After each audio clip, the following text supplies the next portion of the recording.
नहीं करते। हमने ये मानव शरीर पा करके फिर वही फिर काम में फिर लग गए, फिर जीवन गया, हमारी गया, फिर वही 84 लाख के जीवन भटकना पड़ेगा।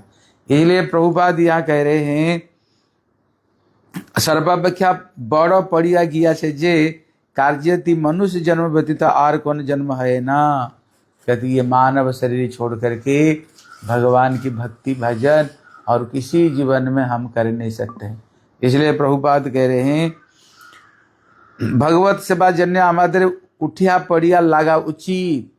यहाँ पर बंगला शब्द है, जितना दूर हो सके ये जीवन पा करके उठिया पड़िया मतलब है किसी तरह से जीवन में भगवान की भजन कर क्या करो कि संसार से पार हो जाओ, संसार से पार हो जाओ। अगर पार नहीं हो गए फिर वही 84 लाख के जीवन हमें फिर भटकना पड़ेगा। पेड़ जन्म हो गए तो एक जगह में खड़े रहो, कोई आकर टहनिया काट लेगा, ठंडी में खड़े, गर्मी में खड़े, है ना, गर्मी में खड़े।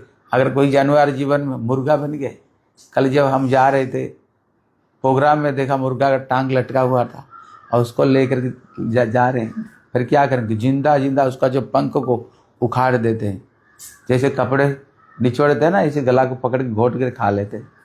बकरियों को देखा रास्ता में सब बकरी लटके हुए, जिंदा जिंदा उसको चमड़ा को उतार दी सब के सब। मछली होने पर फिर तो पकड़ करके खा जाएंगे। इसलिए कहते हैं अगर हम भगवान की भक्ति नहीं किए फिर हमें फिर उस जीवन में फिर दोबारा जाना पड़ेगा। इसलिए प्रभुपाद कहते हैं उठिया पड़िया मतलब ये बंगला भाषा है, हैं, किसी तरह से गिरते हुए पड़ते हुए बस इसी जीवन में प्रभु का भजन में लग जाओ। बस इस जीवन में भगवान भजन कर लिया ना, तुम्हारी सारे जन्म जन्मांतर का जन्म दुख कष्ट खत्म हो जाएगा। अगर नहीं करोगे तो फिर वैसे जाओगे। इसलिए देवता होइले